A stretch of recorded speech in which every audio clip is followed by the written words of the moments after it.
Good morning students. अपना first lesson है भाषा और व्याकरण।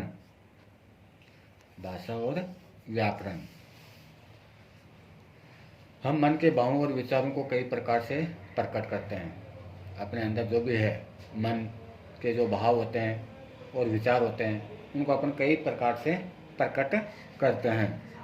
हम हाथ, पांव, सिर आदि के संकेत करके अपनी बात दूसरों तक पहुंचाते हैं या दूसरों के संकेतों को समझते हैं। जैसे अपन हाथ पांव से इशारा करते हैं ना, ट्रैफिक पुलिस करती है, अपने इशारा भी करते हैं। तो पांव से, सिर से भी अपन गर्दन हिला के अपन कोई इशारा करते हैं तो सामने वाला समझ जाता है, या दूसरा कोई अपन को संकेत देता है तो भी अपन समझ जाते हैं।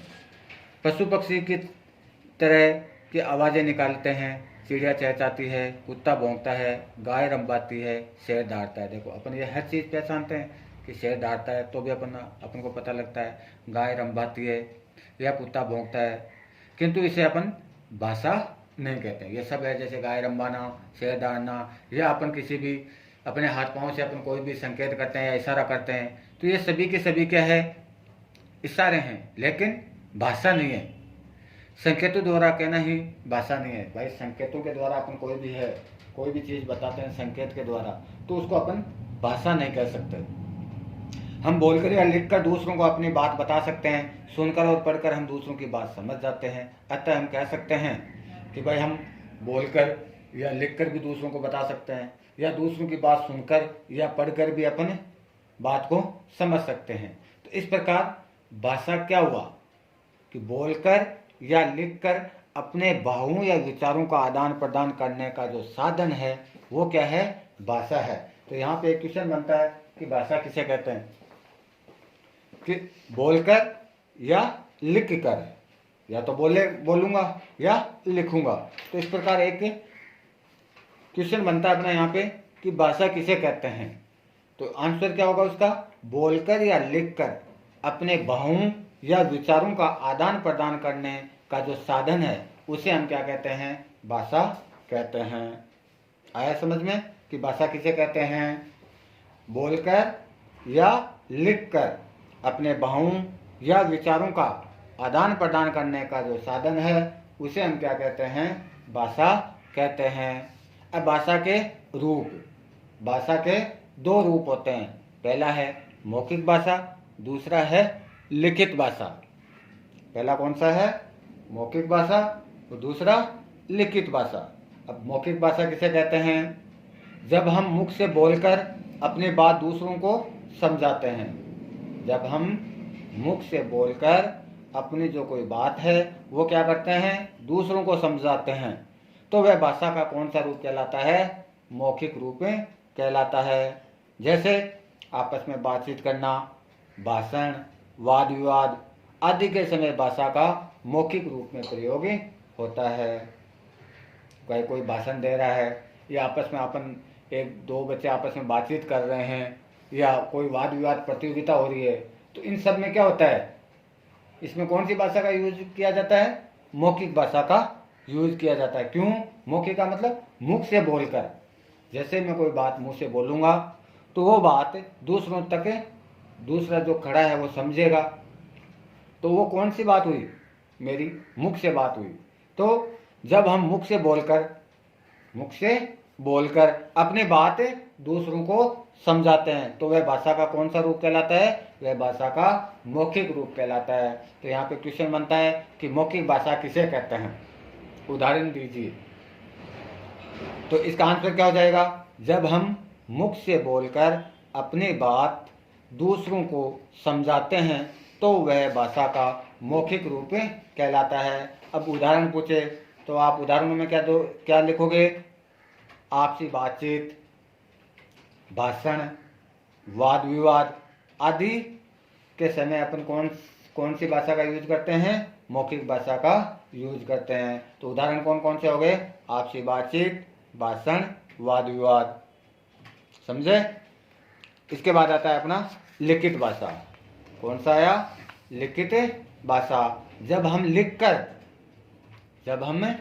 लिखकर अपने भाव और विचार दूसरों तक पहुंचाते हैं जब हम कोई बात लिखकर अपने जो भाव है और जो विचार है वो किस तक पहुंचाते हैं, दूसरों तक पहुंचाते हैं। तो ये भाषा का कौन सा रूप हो गया, लिखित रूप हो गया। ये भाषा का कौन सा रूप हो गया, लिखित रूप हो गया। तो यहाँ पर भी क्वेश्चन बन सकता है कि लिखित भाषा किसे कहते हैं। तो आपको क्या लिखना है, जब हम लिखकर अपने भाव और विचार दूसरों तक पहुंचाते हैं तो ये भाषा का लिखित रूप कहलाता है। आया समझ में। हम बोलकर या लिखकर दूसरों को अपनी बात समझा सकते हैं, या तो हम बोलकर या लिखकर दूसरों को अपनी बात समझा सकते हैं तथा सुनकर या पढ़कर दूसरे की बात समझ सकते हैं। तो यही तो क्या है, भाषा है। या तो लिखूंगा, लिखकर या बोलकर, और पढ़कर और सुनकर। जो भी बात मैं बोलूंगा तो उसको क्या करोगे, सुनोगे। और लिखकर अगर कोई बात बोलूंगा तो उसको क्या करोगे, आप पढ़ोगे।